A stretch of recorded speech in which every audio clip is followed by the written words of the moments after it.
Took the afternoon off yesterday afternoon, and to be honest with you, I didn't really have a reason. I just felt like taking the afternoon off, so that's what I did. I hit up happy hour, met my friends for some drinks, but it's back to business today. We're going to try and get 2 videos out today. We'll see how the day goes, but let's go ahead and get into it because, the NBA. The NBA has finally been exposed. We finally have confirmation of what we've known all along. We finally have confirmation of what Adam Silver and the NBA has been trying to hide for years. Loyalty is something that is so important. It's also something that's become increasingly rare. When you hear people talking about what the most important aspect is to a successful relationship, most will tell you it's communication. Communication is important. If you want your relationship to stand the test of time, proper communication is key. But something that often gets overlooked is loyalty.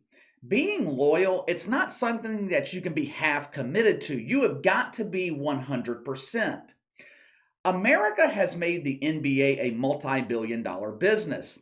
This country has given thousands of athletes the opportunity to make millions of dollars. America gave the NBA the opportunity to become a global brand. Yet for some reason, the NBA doesn't give us that same loyalty in return. For some reason, the NBA continues to turn its back on its own country.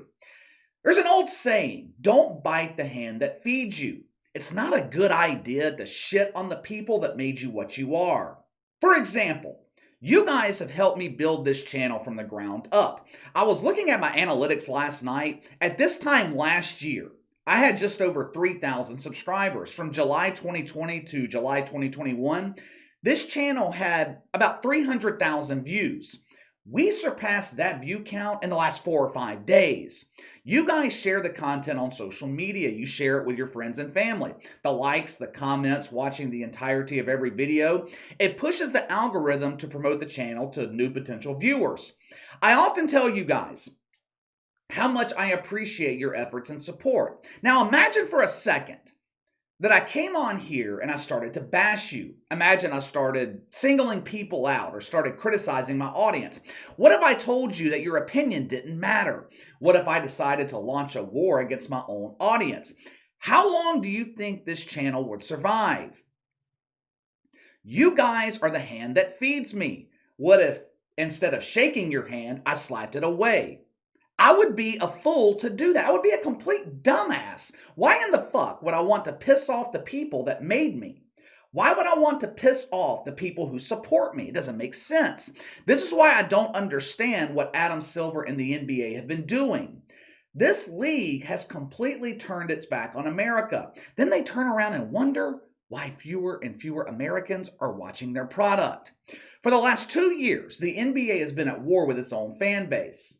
The league has presented a politicized product that people rejected. Players, coaches, chastising their own fan base during press conferences, giving us lectures on how to properly behave at playoff games, lecturing us on gun control, giving us sermons on mythical racism. Hell, at one point, they were calling their own fans racist.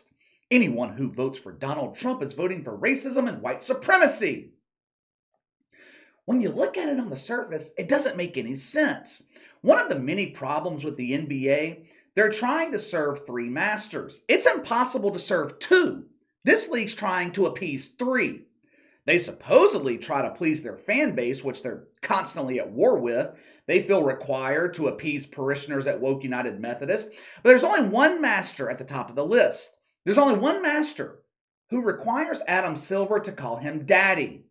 I'm talking about Xi Jinping and the Chinese government. The other night, Tucker Carlson at Fox News released behind-the-scenes audio recordings of NBA officials talking about their relationship with China. I have been telling you guys, anytime China is mentioned, Adam Silver assumes the position of fellatio. Well, now we have proof.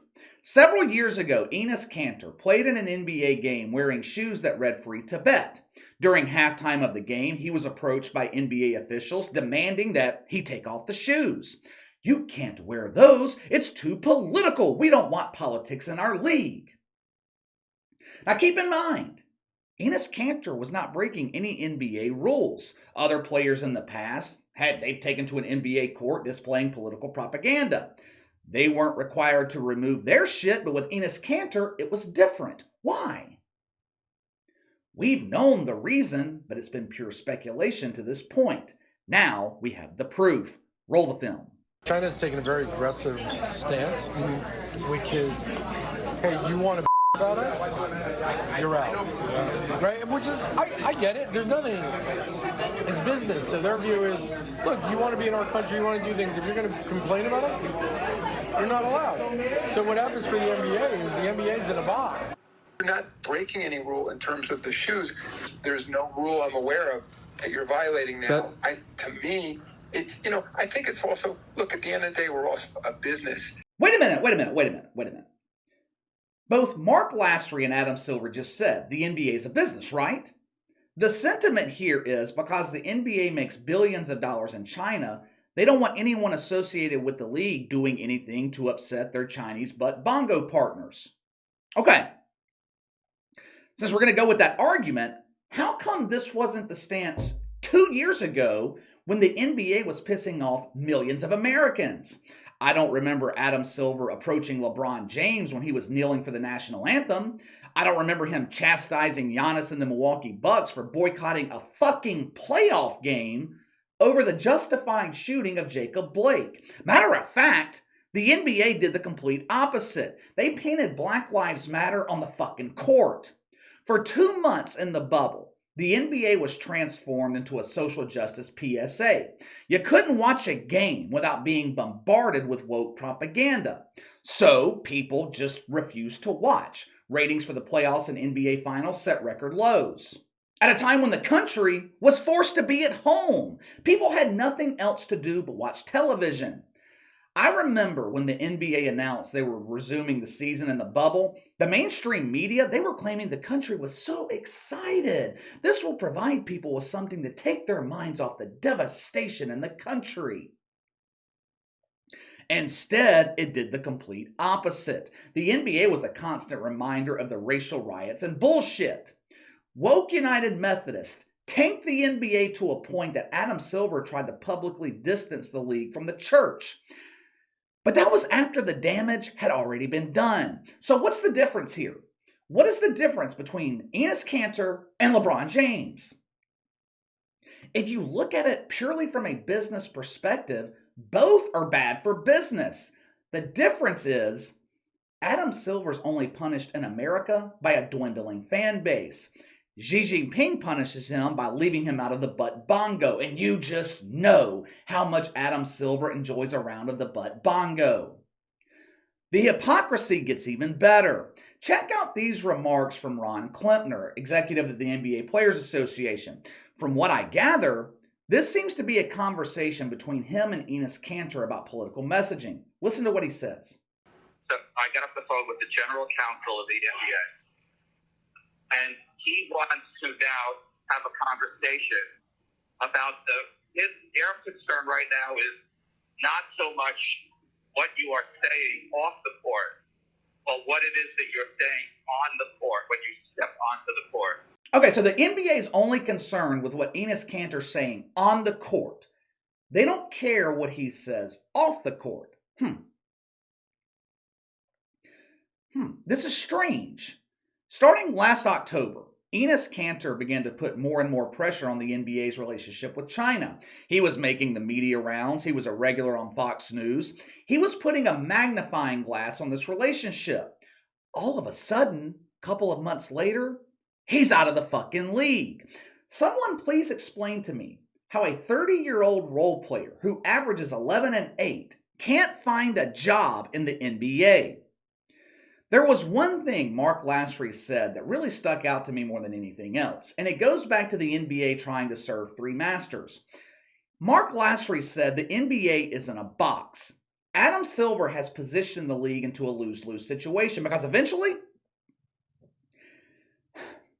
he's going to have to make a choice. Are you choosing America or are you choosing China? The thing is, the NBA does not exist without America. People are not flying in from China to attend NBA games. The problem is The billions of dollars the league receives from China, it's inflated salaries across the league. You remove that money, salaries are going to drop exponentially across the board. Now you've got pissed off players and you risk the league going through a strike. If you're Adam Silver, what do? The league's fucked. This league is fucked. This is the reason you leave politics out of sports. 10 or 15 years ago, companies in America were pressured by the federal government to do business with China. You know who was the driving force behind it? Joe Biden. I remember Joe Biden giving speeches about the importance of elevating China. A strong China is good for America. We're going to instill our American values into the Chinese culture. Instead, the exact opposite has happened. In any relationship, the person who holds the most power has the most leverage. Who holds all the leverage in the relationship between the NBA and China? You think Xi Jinping gives a shit if NBA games are broadcast in his country? I know for certain Adam Silver cares. One controversial remark, one statement, and the NBA goes dark in China, which is why Enes Kanter is no longer in the league. They cannot afford to be associated with him, even though they know he's right. But let me know what you think. Adam Silver, the NBA, finally exposed for bending over and taking the woke cucumber from China.